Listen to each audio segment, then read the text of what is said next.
It means we possess an inherent right to dignity, safety, freedom simply by virtue of our existence. These are not privileges to be earned, but fundamental truths that should protect every single one of us, no matter where we are born, what we believe, who we love. Yet, as we stand here today on November 13th, 2025, this promise feels more fragile than ever. The drumbeat of injustice echoes across continents, a somber reminder that the rights we hold so dear are not universally guaranteed. They are under constant threat, and their defense requires our constant vigilance and unwavering commitment. The scale of this challenge is not a matter of opinion. It is a stark, measurable fact. The World Justice Project reports that more than 5 billion people have unmet justice needs, meaning they cannot access legal help for problems ranging from land disputes, intimate partner violence. Think about that number. It is more than half of the world's population living without the basic protection of the law. This essay is not meant to be a lament, but a roadmap. It promises a clear story to ground us in the human reality of this crisis, and it will lay out 3 concrete, achievable actions we can all champion to fortify the rules that safeguard us all. The fight for human rights is not a distant, abstract battle waged by diplomats in quiet rooms. It is a deeply personal struggle that touches the core of our shared humanity. It is about ensuring a young girl can go to school without fear, that a journalist can report the truth without facing persecution, and that a family can access clean water and health care without being turned away. Before we can strengthen something, we must first understand what it is. So, what exactly are these human rights frameworks we speak of? Imagine them as a blueprint for a safe and just society. They are the intricate and interconnected web of rules, laws, institutions, systems designed specifically to protect the fundamental dignity and freedom of every individual. At the international level, this blueprint includes the Universal Declaration of Human Rights and various United Nations treaties. These treaties are powerful promises to protect rights like free expression, the right to a fair trial, and access to education and health care. These international promises are only as strong as their national foundations.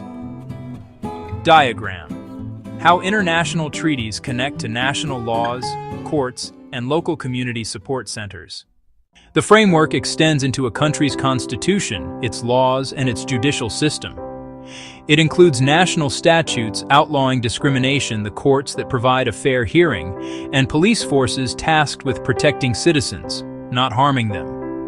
The blueprint is not just paper and ink. It is also made up of living, breathing institutions. Independent national human rights commissions, non-governmental organizations advocating for the vulnerable, and local community centers, providing direct legal aid and support to those in need. When this entire system works in harmony, it is a beautiful and powerful thing. A person who has been wronged can find a clear path to justice. They can point to a specific law that protects them, find a lawyer to help them navigate the system, and trust that a judge will rule fairly based on the evidence. The framework acts as a shield, deflecting the blows of injustice and abuse of power. Unfortunately, in too many places, this blueprint is ignored, or the structure is built with faulty materials. Frameworks fail when laws have loopholes that allow for discrimination, or when they are written in such complicated language that ordinary people cannot understand their own rights. They crumble when the courts are not independent, when police are corrupt, or when leaders simply decide to ignore their own country's legal and international obligations. The framework becomes a hollow promise, a beautifully drawn plan for a house that was never built. To truly grasp why these frameworks matter, we must move beyond abstract concepts and see the world through the eyes of someone whose life depends on them. Let me tell you about a young woman named Lena. She lived in a small, rural town, far from the capital city where laws are made and debated. Her family worked the land, earning just enough to get by, but they had very little in savings. The village was picturesque, but it lacked the basic infrastructure that many of us take for granted. There was no local health clinic, One day, Lena fell seriously ill with a respiratory infection that required urgent medical attention. The local law, on paper, guaranteed a right to healthcare for all citizens, but it provided no mechanism for how that right could be accessed in remote areas. No mobile clinics, no travel subsidies, no system to keep medicines stocked outside major cities. The human rights framework that was supposed to protect Lena had a gaping hole in it, a blind spot for people living in poverty and in rural communities. Feeling desperate, Lena's father tried to file a complaint with the local authorities, asking for assistance. He was met with indifference and bureaucracy. No designated office handled such grievances, no one to guide him through petitioning for his daughter's rights. He was told these things take time and that there was no budget for special cases. The fear of speaking out was palpable. Challenging local officials could bring repercussions for his family. The system was not just failing to help, it was actively discouraging people from seeking the help they were entitled to. Lena was trapped by the very framework designed to free her. The first and most fundamental pillar is to forge the laws themselves with both clarity and steel. The laws on the books are the very bedrock upon which all other protections are built. If this foundation is weak, ambiguous, or cracked, the entire structure is at risk of collapse. It is not enough to say we support human rights. We must translate that sentiment into precise, robust, and enforceable legal language. These laws must be easy for every citizen to understand, clearly defining who is protected, what rights they hold, and how those rights can be defended. Review national legislation to align with international standards, such as the Convention on the Elimination of All Forms of Discrimination Against Women. Where gaps exist, new laws must be drafted and passed. Address urgent issues: online harassment, data privacy, climate justice, and the rights of displaced persons. A comprehensive domestic violence law should criminalize abuse, fund shelters, mandate police training, and create fast-track courts. Clarity is essential to access to justice. A clear law empowers a worker, protects a tenant, and equips a parent to demand promised resources. Laws must include duties for officials and consequences for inaction or abuse. Easy to comprehend and difficult to ignore. Having clear and strong laws is a critical first step, but without a robust system of enforcement and accountability, a promise is merely a suggestion. We need institutions that monitor compliance, investigate violations, and hold perpetrators accountable without fear or favor. Effective enforcement begins with an independent judiciary and a well-trained, rights-respecting police force. Accountability is bolstered by a free press and a thriving civil society. They must be protected, not persecuted. A national human rights institution can receive complaints, conduct inquiries, report publicly, and recommend reforms, if independent and well-funded. Internationally, mechanisms like the Universal Periodic Review create diplomatic pressure for change. International courts prosecute the most heinous crimes when national systems fail. From local to global, this web of accountability says, violations will not be tolerated and perpetrators will be held responsible. Accountability turns paper promises into lived protections. The third pillar is widespread access and awareness, because a right is not a right if people do not know or cannot defend it. Public campaigns through radio, television, and social media must use simple, accessible language. Education is the first line of defense and should begin early, teaching equality, respect, and inherent worth. Workshops can empower villages to understand rights to land, water, and participation. Tear down access barriers with free or low-cost legal aid, mobile clinics, local help desks, and confidential hotlines. Prioritize those facing the highest barriers. Translate materials, ensure accessible formats, and build culturally sensitive, trusted outreach. By spreading the word and opening every door to justice, we activate people power and strengthen the entire framework. Awareness plus access makes rights resilient, responsive, and real. In an interconnected world, no nation can safeguard human rights in isolation. Pandemics, climate change, economic crises, and mass displacement ignore borders and demand coordinated responses. Strengthening national frameworks is linked to robust international cooperation. Sharing what works saves time and resources. A country can share legislative texts, training manuals, and data with those just starting that journey. Richer nations should support others through financial aid, technical expertise, and capacity building. From independent judiciaries to fair elections, cooperation can seed durable institutions. When governments abuse their own people, international mechanisms investigate, document, seek justice, and apply pressure, even sanctions or humanitarian interventions. Partnerships must respect local context, working with civil society, community leaders, and governments to uphold universal principles locally. Securing freedom is a team sport. No nation can win it alone. While institutions hold formal power, the true engine of progress is people. History shows determined civic action can bend the arc toward justice. In our connected age, the actions of individuals, multiplied by millions, become unstoppable. Students use social media to organize peaceful protests and capture global attention. Local groups document harms and lobby for stronger regulations. Grassroots organizations fill gaps and advocate for reform. Stay informed, share knowledge, sign petitions, donate, and choose ethical supply chains. Volunteer, demonstrate peacefully, and, most importantly, vote to hold leaders accountable.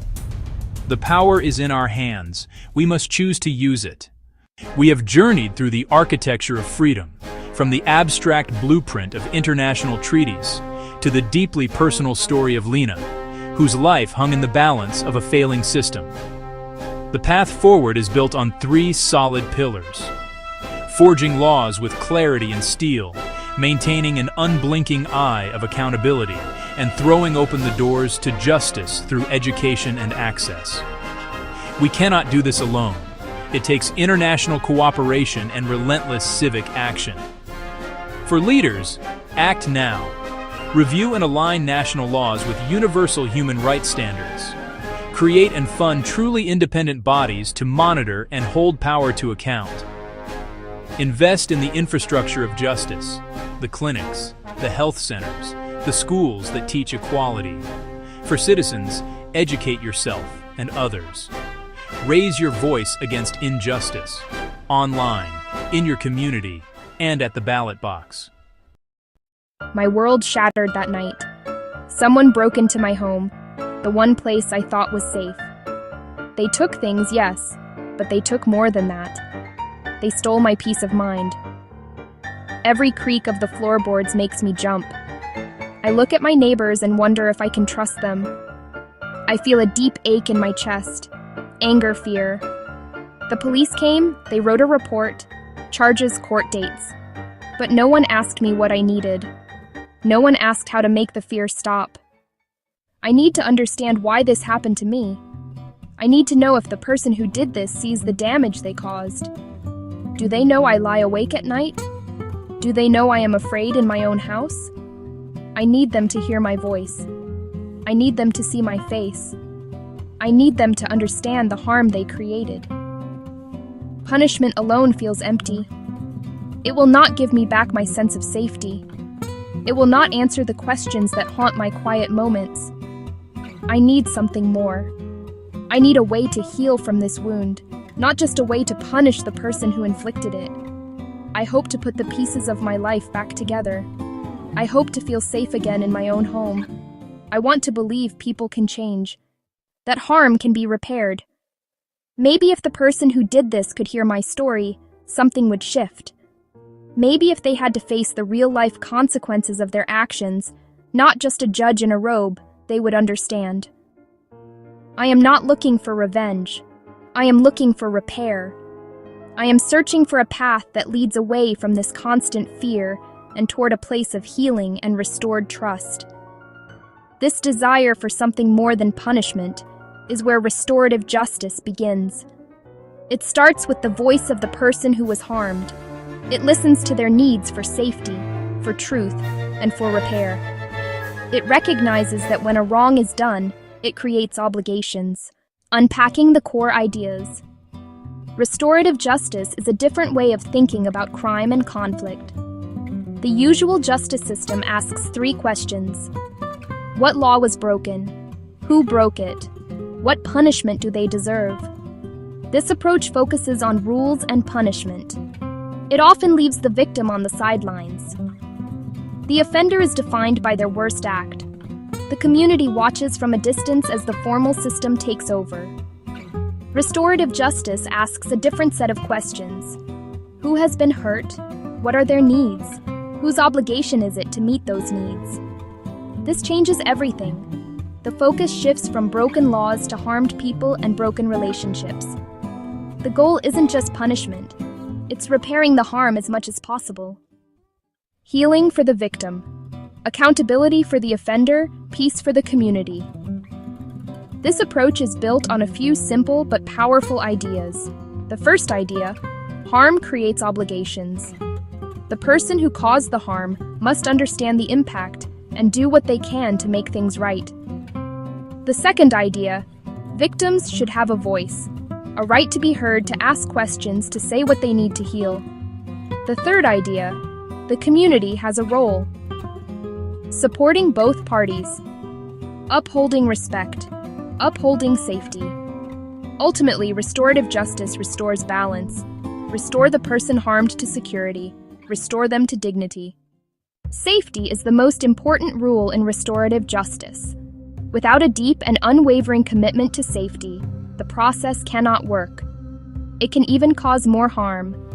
This means the physical, emotional, psychological well-being of every participant, especially the person who was harmed. They must be the top priority at all times. Before any meeting happens, careful preparation must be done.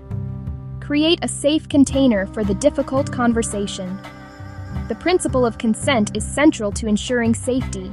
No one can be forced to participate. The person who was harmed must voluntarily agree to take part. They have the right to say no at any time, for any reason. They also have the right to choose how they participate. They might not want to meet the offender face to face. They could choose to write a letter to be read aloud. They could have a trusted friend or advocate speak for them. Giving the victim control over their participation helps restore agency. A trained facilitator plays a critical role in establishing and maintaining safety. This person is not a judge, but a guide. The facilitator meets with the victim separately. The facilitator meets with the offender separately. They listen to each person's story. They explain the process clearly. They set ground rules for respectful communication. During the meeting, the facilitator ensures rules are followed. No one is shamed, no one is blamed, no one is interrupted. The facilitator's calm and steady presence helps everyone feel secure enough to speak honestly and vulnerably. The restorative meeting, often called a conference or a circle, is the heart of the process. It is a carefully structured conversation designed to allow for truth-telling and problem-solving. It is not an argument or a debate. It is a guided dialogue with a clear purpose, to address the harm and decide together what needs to be done. The structure is simple but powerful. The meeting begins with the person who was harmed. They share what happened and how it affected them. Next, the person who caused the harm responds, acknowledges, and accepts responsibility. Afterward, the group creates a plan: apology, restitution, service, counseling, and writes clear steps everyone agrees on. Accountability in the traditional justice system often means one thing: punishment. It is about serving time, paying a fine, or following probation rules. Often, offenders never face the person they hurt or take personal steps to make things right. This is passive accountability. Restorative justice is active and relational. It asks 3 things: understand impact, take responsibility, take action to repair. This is more demanding than simply accepting a punishment. It requires courage, empathy, and effort, Making amends is the tangible part of this active accountability. If a teen vandalized a park bench, amends can go beyond paying for it. Working with the parks department for a month, writing a respectful apology, completing realistic tasks, related to the harm, respectful to the victim, and achievable for the offender. Active amends can restore self-worth and connection. Studies show restorative processes can lower reoffending by building real understanding of consequences. The power of restorative justice is best seen in small, real-life examples. Imagine a group of students who spray-painted graffiti on the wall of a local grocery store. The store owner was angry and felt disrespected. The police caught the students. Instead of juvenile court, they referred the case to a restorative circle. He shared how he built his business and how the graffiti hurt him and scared customers. The students listened, saw him as a person, and one by one apologized. Together, they made a plan. They cleaned the wall and repainted. They worked inside to understand the business. The harm was repaired and a lesson learned. Consider another story, a stolen bicycle. A young woman's only transportation to work was taken. She was devastated. The thief, a teenager from the neighborhood, was caught. In the conference, she described the impact. She had to spend on bus fare and was late to work twice. She felt violated and insecure. He had never thought about these consequences. He stole to help with family bills, not an excuse, but context. He agreed to work part-time at a community center to earn money to pay her back. The director offered the job on the spot. She got her money back. The teen got a job and a mentor, and the community turned harm into an opportunity for growth and connection. Restorative justice is powerful, but it is not a magic solution for every situation. It requires willing participants.